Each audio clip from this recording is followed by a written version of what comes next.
Assalamualaikum my dear students. Welcome to my YouTube channel Learn Together. My dear students, आज हम chemical kinetics chapter को complete करेंगे इंशाल्लाह। सो आज का जो हमारा टॉपिक है वो है factors affecting rate of reaction, यानी रिएक्शन के रेट पर कौन से फैक्टर्स हैं जो अफेक्ट करते हैं, यानी उसके रेट को इंक्रीज़ करते हैं या फिर डिक्रीज़ करते हैं। रेट से मुराद है स्पीड, यानी पर यूनिट टाइम कितने रिएक्टेंट्स कंज्यूम हो रहे हैं और कितने प्रोडक्ट्स बेसिकली प्रोड्यूस हो रहे हैं। So the first factor is nature of reactant. So basically हमारे पास जो डिफरेंट रिएक्टेंट्स है उनकी डिफरेंट नेचर है, ऑल राइट, और उनकी ये जो नेचर है वो डिपेंड करती है उनके स्ट्रक्चर पर, वो कौन सी बॉन्ड बनाते हैं या फिर वो किस फिज़िकल स्टेट में एग्जिस्ट करते हैं।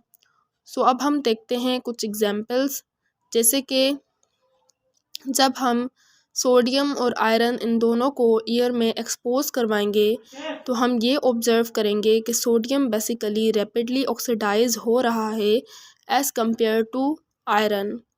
सिमिलरली हमारे पास सोडियम और कैल्शियम इन दोनों को जब हम वाटर में ऐड करेंगे तो वी विल ऑब्ज़र्व कि सोडियम जो है वो रैपिडली डिज़ोल्व हो रहा है वाटर में एज़ कंपेयर टू कैल्शियम। अब इन दोनों एग्जांपल्स से हमने ये कंक्लूजन निकाली है कि सोडियम जो है वो रैपिडली रिएक्ट करता है as compare to the other elements. और उसके पीछे की वजह क्या है कि सोडियम हमारे पास हाईली इलेक्ट्रोपॉजिटिव है, यानी कि ये इजीली इलेक्ट्रॉन लॉस कर सकता है।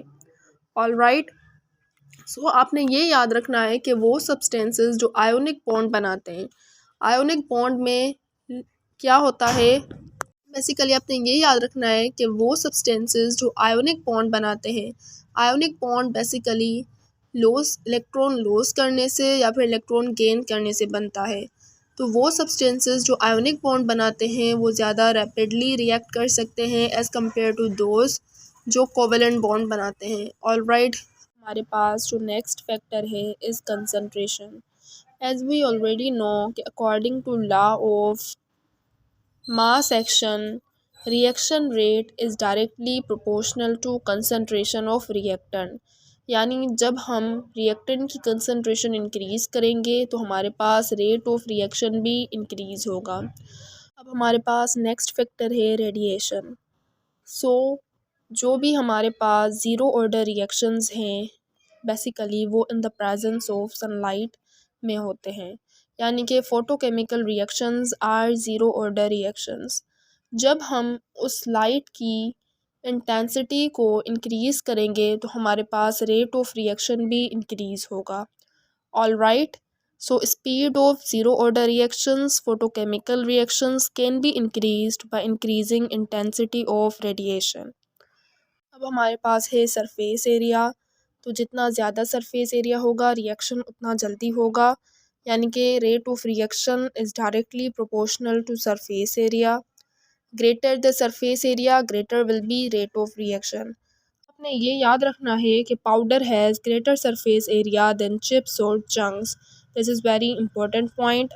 पास लास्ट फैक्टर है temperature. So according to rule of thumb, rate of reaction double होगा by increasing 10 degree centigrade temperature. Okay, so अब हमने फैक्टर्स वाले टॉपिक को स्टडी कर लिया। एज़ यू नो कि हमारे पास पहला फैक्टर था कंसंट्रेशन ऑफ रिएक्टेंट्स,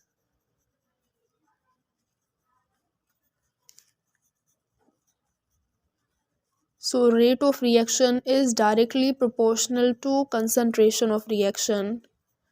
इसी तरीके से हमारे पास था surface area. Surface area is also directly proportional to rate of reaction. और radiation, so intensity of radiation is directly proportional to rate of reaction। और नेक्स्ट था टेम्परेचर। सो टेम्परेचर मैंने आपको बताया कि 10 डिग्री सेंटीग्रेड टेम्परेचर को इंक्रीज़ करने से रेट ऑफ रिएक्शन डबल होगा। हमारे पास था nature of reactant. So basically वो सब्सटेंसेस जो आयोनिक बॉन्ड बनाते हैं वो रैपिडली रिएक्ट करेंगे एज़ कम्पेयर टू दोज जो कोवेलेंट बॉन्ड बनाते हैं। ऑलराइट, सो आई होप कि आपको ये लेक्चर अच्छे से समझ में आया होगा। अब हम एनर्जी बेसिकली एक किस्म की एनर्जी है जो हम रिएक्टेंट्स को देते हैं ताकि वो इफ़ेक्टिव कोलिजन कर सकें। इफ़ेक्ट कोलिजन से मुराद है कि रिएक्टेंट्स प्रोडक्ट्स में कन्वर्ट हो सकें। So threshold energy is minimum amount of energy required for reacting molecules for the effective collision. Alright, ये भी कहा जाता है कि threshold energy basically products की energy है। ओके, सो हमारे पास डिफरेंट डेफिनेशंस गिवन है। आपने अपना कॉन्सेप्ट क्लियर रखना है कि थ्रेशोल्ड एनर्जी वो एनर्जी है जो हम रिएक्टेंट्स को देते हैं for the effective collision. Internal energy reactants की एनर्जी होती है। एक्टिवेशन एनर्जी हम रिएक्टेंट्स को देते हैं ताकि रिएक्शन स्टार्ट हो सके, ठीक है। और ये दोनों जो है वो टोटल एनर्जी के बराबर है। टोटल एनर्जी यानी कि प्रोडक्ट्स की एनर्जी हो गई, ठीक है। अब हम देखते हैं एक्टिवेशन एनर्जी।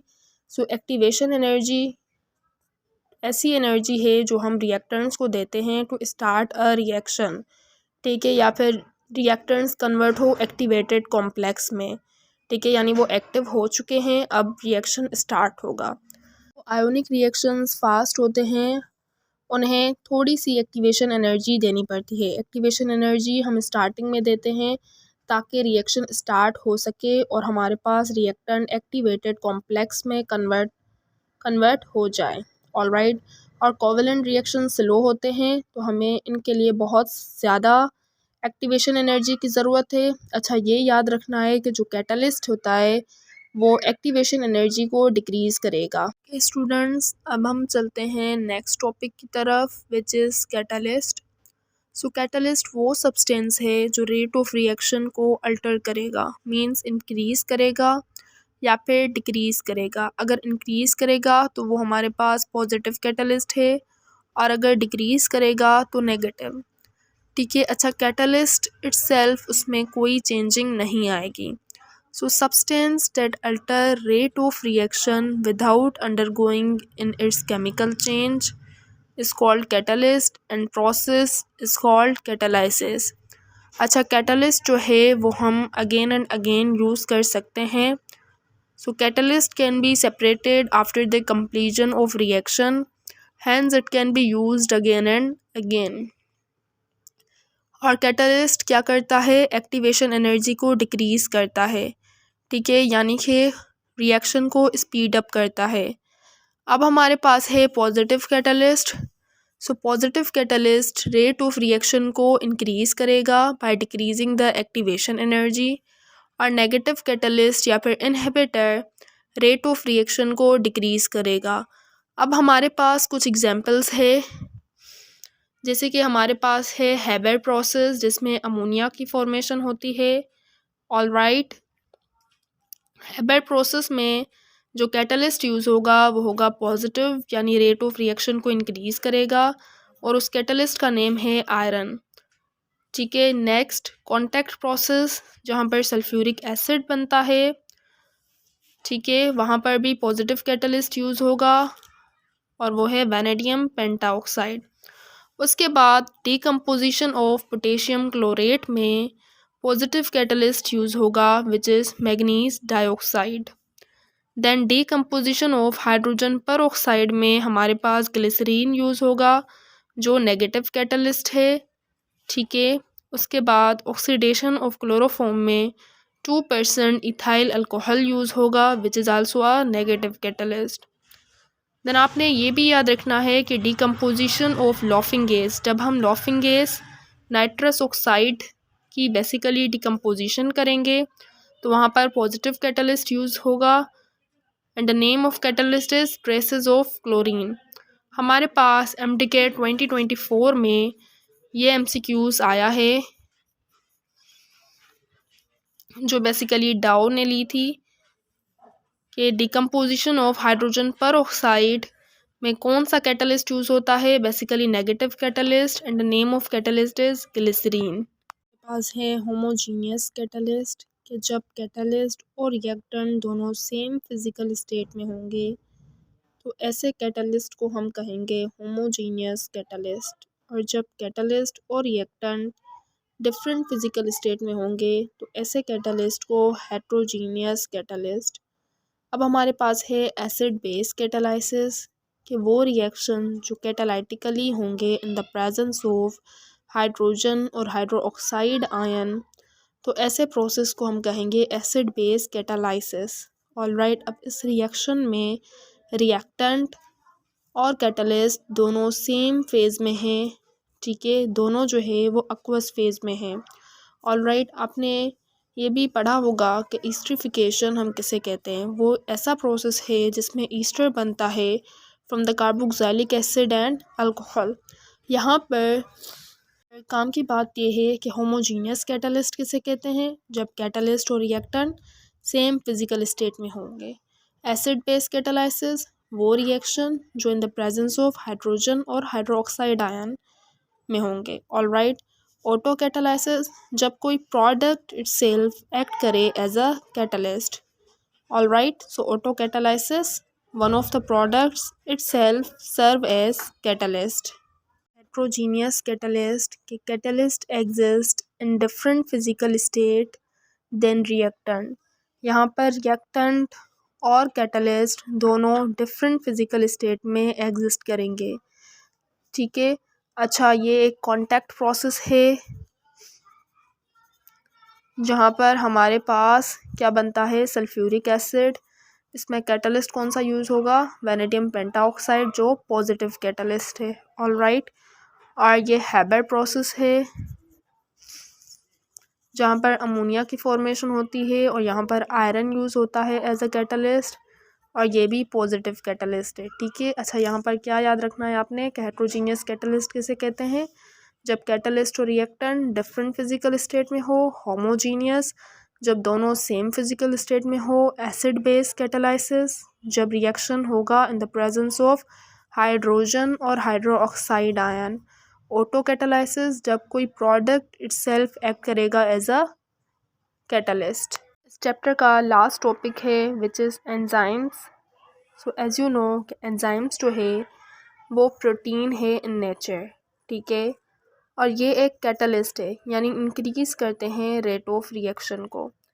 अब एक्टिवेटर क्या होता है, जो एंजाइम की एक्टिविटी को इन्हांस करेगा, बेसिकली इंक्रीज़ करेगा, और इनहिबिटर्स डिक्रीज़ करेगा, ठीक है। पर्टिकुलर एंजाइम होता है फॉर द पर्टिकुलर सबस्ट्रेट, जैसे कि स्टार्च को माल्टोज में अमाइलेज कन्वर्ट करता है, amylase is a enzyme. Maltose को ग्लूकोज में maltase. Alright, so fermentation of sugar cane into commercial alcohol, जब हम शुगर केन को अल्कोहल में कन्वर्ट करेंगे तो हमारे पास दो एंजाइम्स यूज़ होते हैं which is zymase and invertase. हमारा चैप्टर हो गया complete. So this is it for today. Thank you very much. अल्लाह हाफ़िज़।